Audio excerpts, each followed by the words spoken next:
اسلام کی بنیاد 5 چیزوں پر قائم کی گئی ہے۔ اول، گواہی دینا کہ اللہ کے سوا کوئی معبود نہیں اور بے شک حضرت محمد صلی اللہ علیہ وسلم اللہ کے سچے رسول ہیں، اور نماز قائم کرنا اور زکوٰۃ ادا کرنا اور حج کرنا اور رمضان کے روزے رکھنا۔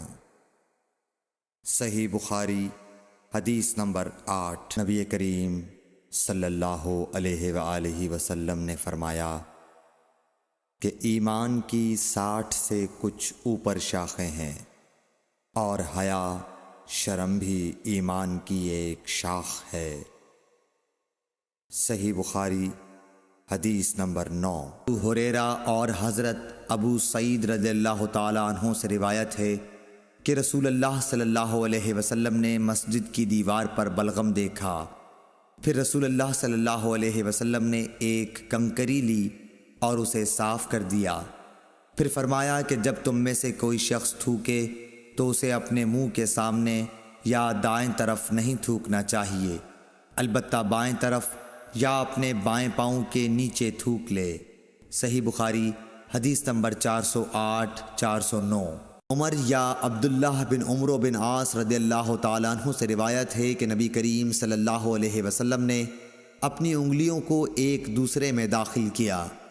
صحیح بخاری حدیث نمبر 478 479۔ حضرت محمد مصطفیٰ صلی اللہ علیہ وآلہ وسلم نے فرمایا، مسلمان وہ ہے جس کی زبان اور ہاتھ سے مسلمان بچے رہیں، اور مہاجر وہ ہے جو ان کاموں کو چھوڑ دے جن سے اللہ نے منع فرمایا۔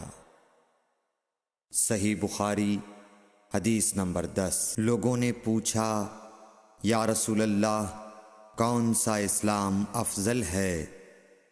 تو نبی صلی اللہ علیہ وسلم نے فرمایا، وہ جس کے ماننے والے مسلمانوں کی زبان اور ہاتھ سے سارے مسلمان سلامتی میں رہیں۔ صحیح بخاری حدیث نمبر 11۔ اکرم صلی اللہ علیہ وآلہ وسلم نے فرمایا، تم میں سے کوئی شخص ایماندار نہ ہوگا جب تک اپنے بھائی کے لیے وہ نہ چاہے جو اپنے نفس کے لیے چاہتا ہے۔ صحیح بخاری حدیث نمبر 13۔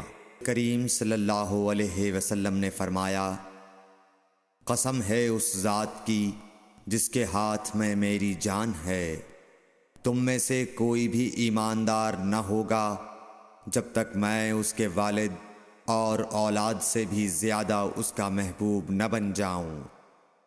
صحیح بخاری حدیث نمبر 14۔ حضرت صلی اللہ علیہ وسلم نے فرمایا، تم میں سے کوئی شخص ایماندار نہ ہوگا جب تک اس کے والد اور اس کی اولاد اور تمام لوگوں سے زیادہ اس کے دل میں میری محبت نہ ہو جائے۔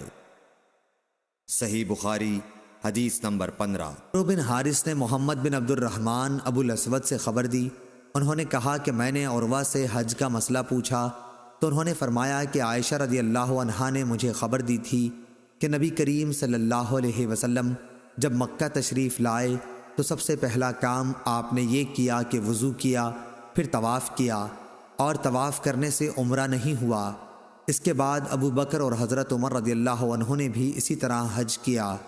پھر عروہ نے کہا کہ میں نے اپنے والد زبیر کے ساتھ حج کیا، انہوں نے بھی سب سے پہلے طواف کیا۔ مہاجرین اور انصار کو بھی میں نے اسی طرح کرتے دیکھا تھا۔ میری والدہ اسماء بنت ابی بکر رضی اللہ عنہا نے بھی مجھے بتایا کہ انہوں نے اپنی بہن عائشہ رضی اللہ عنہا اور زبیر اور فلاں فلاں کے ساتھ عمرے کا احرام باندھا تھا۔ جب ان لوگوں نے حجر اسود کو بوسہ دے لیا تو احرام کھول ڈالا تھا۔ صحیح بخاری حدیث نمبر 1614 1615۔ یہ کریم صلی اللہ علیہ وآلہ وسلم نے فرمایا، 3 خصلتیں ایسی ہیں کہ جس میں یہ پیدا ہو جائیں اس نے ایمان کی مٹھاس کو پا لیا۔ اول یہ کہ اللہ اور اس کا رسول اس کے نزدیک سب سے زیادہ محبوب بن جائیں، دوسرے یہ کہ وہ کسی